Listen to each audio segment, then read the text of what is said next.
2025 সালে 11ই মার্চ মোবাইলে রেকর্ড করা এই একটা ভিডিও ক্লিপ দেখতে পাচ্ছ।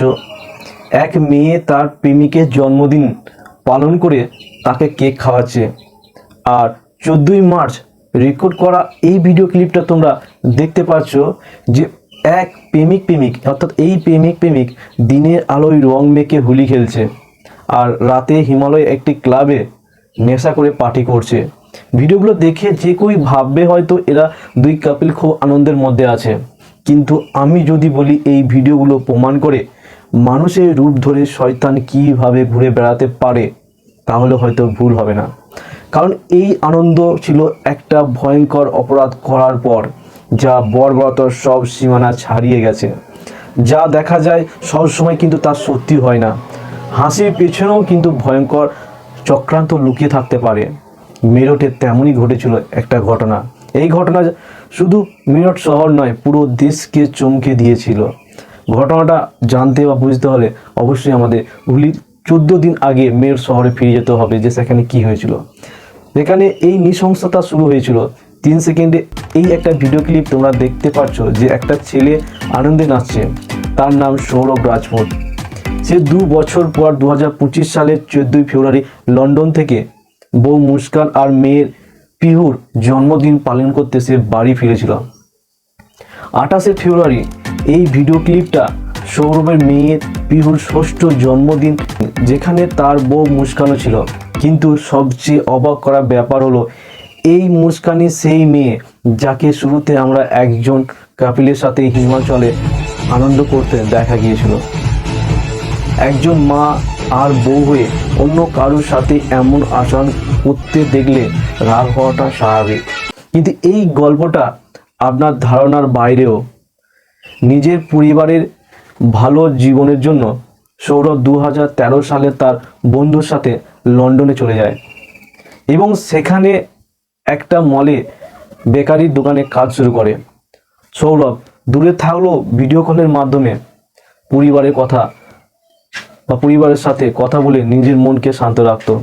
তাই 2 বছর পর লন্ডন থেকে ফিরে এসে পরিবারের সাথে, বিশেষ করে মেয়ের সাথে সময় কাটিয়ে খুব খুশিতে ছিল।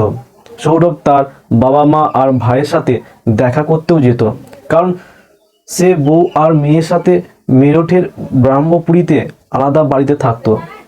3 দিন পর অর্থাৎ 2025 সালের 3রা মার্চ পিহুর 2য় শ্রেণী পরীক্ষা শেষ হওয়ার পর মুস্কান পিহুকে তার দিদিমার বাড়ি অর্থাৎ তার কাছে মা বাবার কাছে পিহুকে রেখে আসে, যা তাদের বাড়ি থেকে কয়েক কিলোমিটার দূরে ছিল। সে বলে যে সে আর সৌরভ 4ঠা মার্চ সন্ধ্যায় সিমলা ঘুরতে যাবে।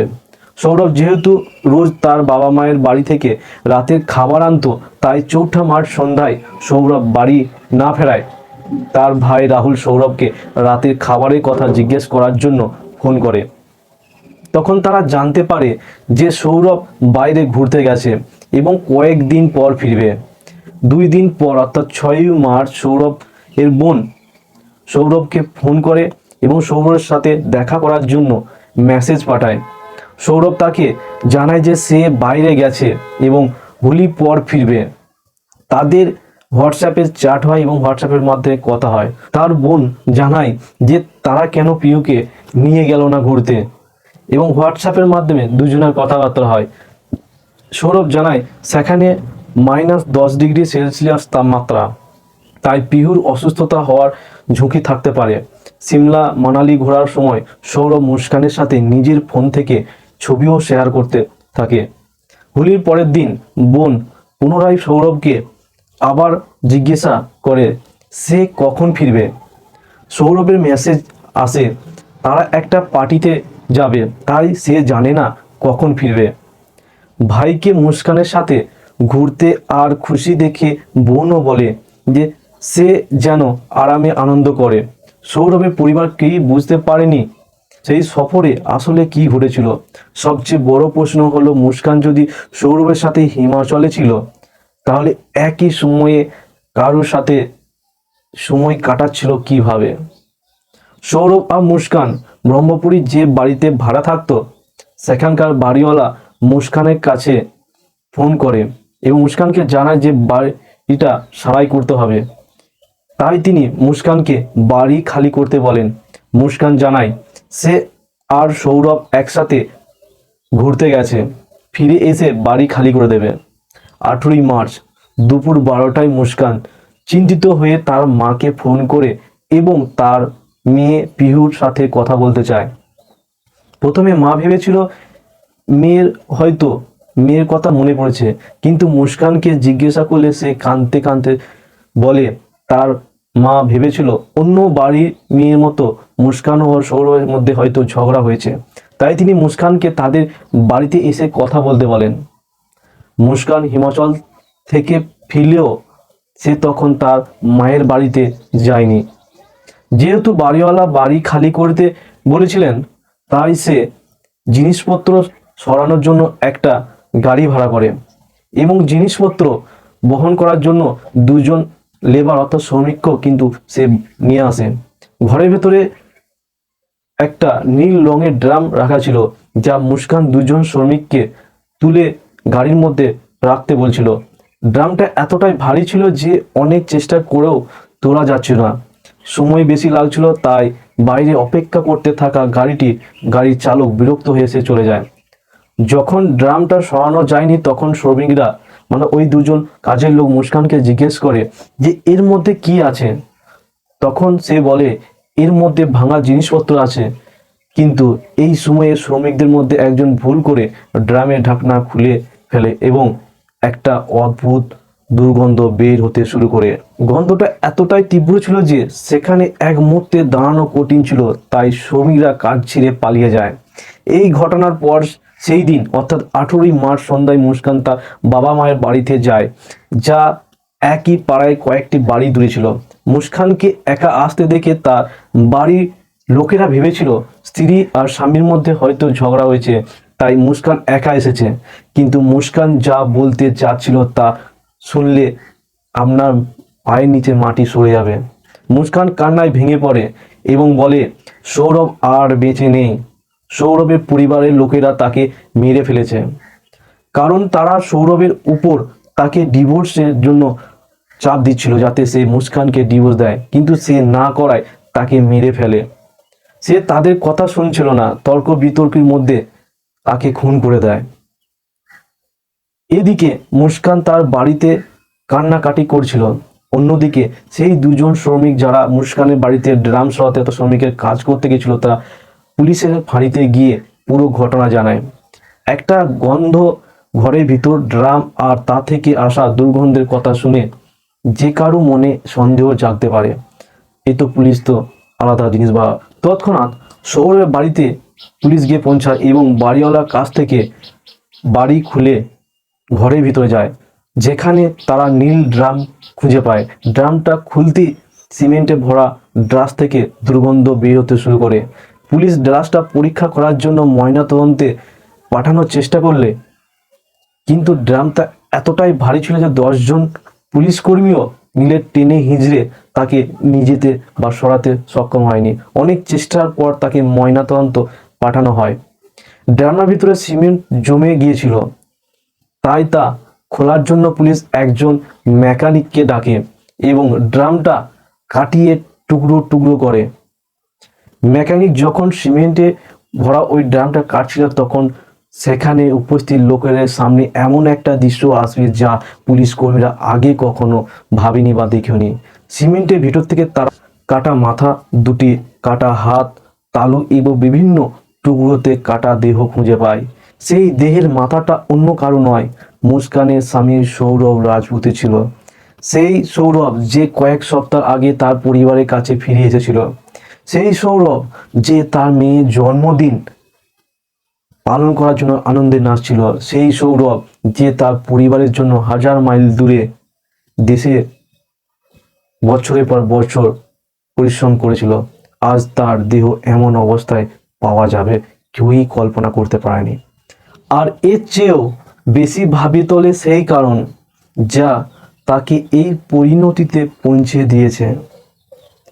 এর শুরু বুঝতে হলে আমাদের 9 বছর আগে 2016 সালে ফিরে যেতে হবে। মুস্কানের পরিবার নানা জ্যোতিষীর মধ্যে যুক্ত ছিল, যার কারণে সৌরভের বাড়ির লোক তার বাড়িতে যাতায়াত করতো, সেখানেই সৌরভ এবং মুস্কানের মধ্যে প্রথম দেখা হয়।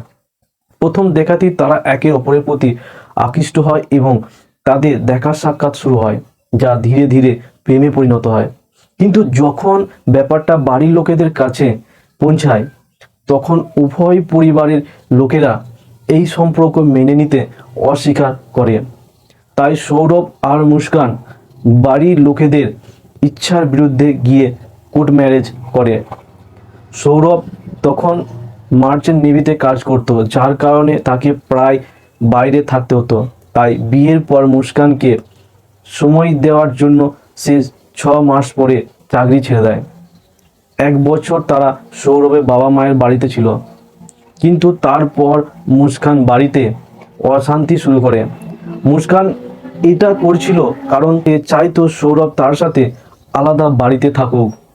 বা নিয়মিত অশান্তি সৌরভকে এতটাই বাধ্য করে যে অবশেষে সে বাড়ি ছেড়ে মুস্কানের সাথে ভাড়া বাড়িতে থাকতে শুরু করে।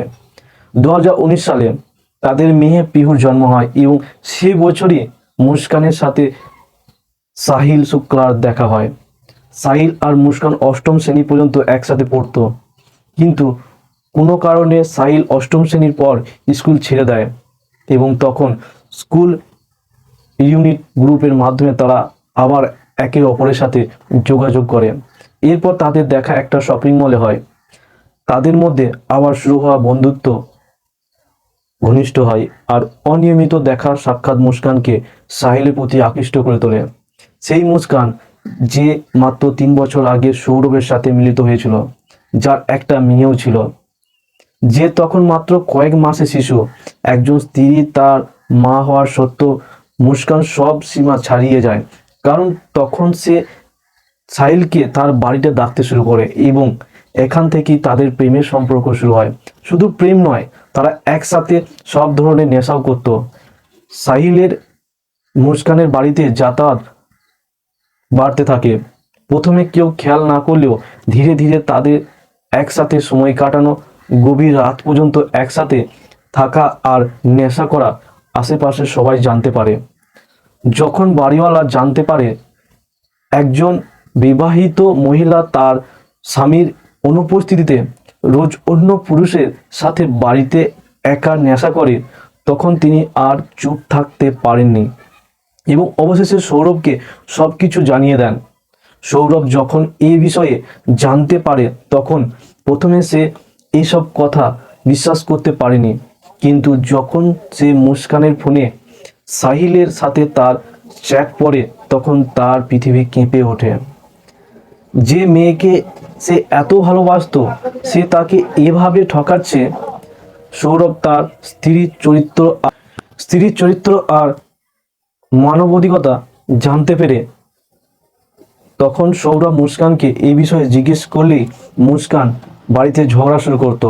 তাদের এই সম্পর্ক তিক্ততায় পরিণত হয়, কিন্তু মুস্কান নিজের কোনো ভুল দেখতে পায়নি এবং তার কোনো অনুশোচনাও ছিল না। সেই মুহূর্তে অবস্থা এমন হয়েছিল যে মুস্কান এখন বাড়ির কোনো কাজ হাত লাগাতো না।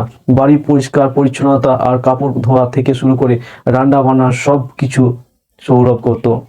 মেয়ের মুখের দিকে তাকিয়ে সে কিছু সময় চুপচাপ সহ করে, কিন্তু মুস্কানের আচরণ না বদলালে নিয়মিত ঝগড়া থেকে বিরক্ত হয়ে ওঠে সৌরভ। অবশেষে 2021 সালে ডিভোর্স ফাইল করে। সৌরভ মুস্কানকে ছাড়তে চেয়েছিল, কিন্তু মুস্কানের বাবা মা তাকে বোঝানোর চেষ্টা করে।